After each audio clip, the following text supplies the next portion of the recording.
+2 കഴിഞ്ഞ് lab technician course പഠിക്കുന്ന സമയത്താണ് ചിന്നുവും പ്രജുലാലും പ്രണയത്തിലായത്. ചിന്നുവിന്റെ കൂട്ടുകാരൻ പ്രജുവിന്റെ സുഹൃത്തായിരുന്നു. അവൻ ഇടയ്ക്കിടെ ചിന്നുവിന്റെ ഫോട്ടോ സ്റ്റാറ്റസ് ഇട്ടതിലൂടെയാണ് പ്രജു ചിന്നുവിനെ ശ്രദ്ധിക്കുന്നത്.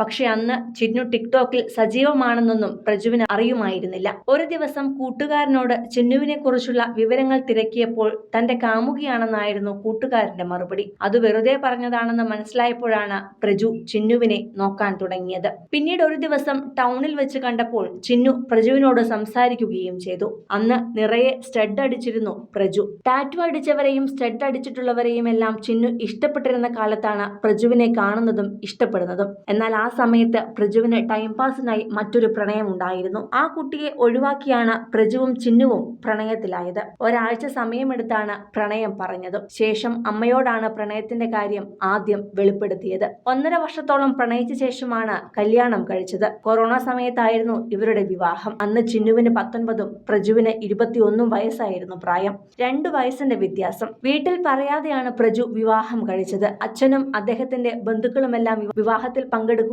വന്നിരുന്നു. പക്ഷെ അമ്മയോട് മാത്രം പറഞ്ഞിരുന്നില്ല. കല്യാണം കഴിഞ്ഞ ശേഷമാണ് അമ്മയെ അറിയിച്ചത്. അതിനു കാരണം അനിയത്തിയുടെ വിവാഹം കഴിയാതെ മുതിർന്ന സഹോദരൻ വിവാഹം കഴിക്കരുത് എന്ന നാട്ടുനടപ്പ് ഇവരുടെ നാട്ടിലുണ്ടായിരുന്നു. പ്രജുവിന് ഒരു അനിയത്തിയുണ്ട് എന്നതായിരുന്നു അമ്മയോട് പറയാതിരുന്നതിന്റെ കാരണം. പിന്നാലെ 1 വർഷത്തിനിപ്പുറം ദിഹാൻ എന്ന മകനും ജനിച്ചു. പ്രജു വന്നതിന് ശേഷമായിരുന്നു ചിന്നുവിന്റെ ജീവിതം തന്നെ മാറിമറിഞ്ഞത്. അപ്പോഴും ഏറ്റവും വലിയ സ്വപ്നമായി ഉണ്ടായിരുന്നത് സ്വന്തമായി ഒരു വീടും കുടിക്കാനുള്ള വെള്ളവും വേണം എന്നതായിരുന്നു. സ്ഥലം വാങ്ങി വീട് വയ്ക്കണം, അതൊക്കെയായിരുന്നു രേഷ്മയുടെ ആഗ്രഹം. എന്നാൽ അതിനിടെയാണ് ഭർത്താവുമായുള്ള അഭിപ്രായ വ്യത്യാസങ്ങളെ തുടർന്ന് കഴിഞ്ഞ കുറച്ച് നാളുകളായി രേഷ്മ പ്രജുവുമായി അകന്നു കഴിയുകയായിരുന്നത്. വിവാഹമോചനത്തിനുള്ള നടപടികൾ പുരോഗമിക്കുന്നതിന് ഇടയിലായിരുന്നു മരണം സംഭവിച്ചതും. കർണാടകയിലാണ് ചിന്നു ജനിച്ചതും വളർന്നതുമെല്ലാം. വിവാഹശേഷമാണ് കാസർഗോഡേക്ക് വരുന്നത്. കാസർഗോഡ് കർണാടക ബോർഡറിലായിരുന്നു ചിന്നുവിന്റെ വീട്. പഠിച്ചതെല്ലാം കേരളത്തിലും. ഒരു ചിരി ഇരുചിരി ബമ്പർ ചിരിയിൽ വന്ന ശേഷമാണ് ചിന്നുവിനെ ആളുകൾ കൂടുതൽ അറിഞ്ഞു തുടങ്ങിയത്.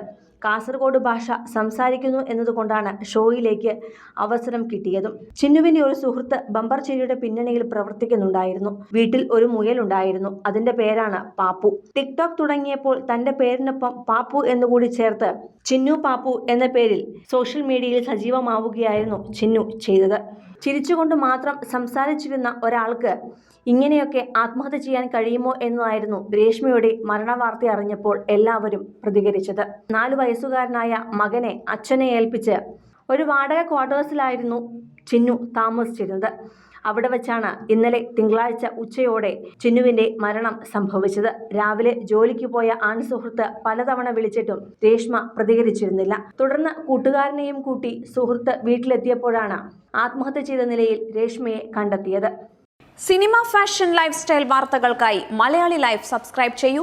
ലേറ്റസ്റ്റ് അപ്ഡേറ്റ്സിനായി ബെൽ ബട്ടണും അമർത്തുക.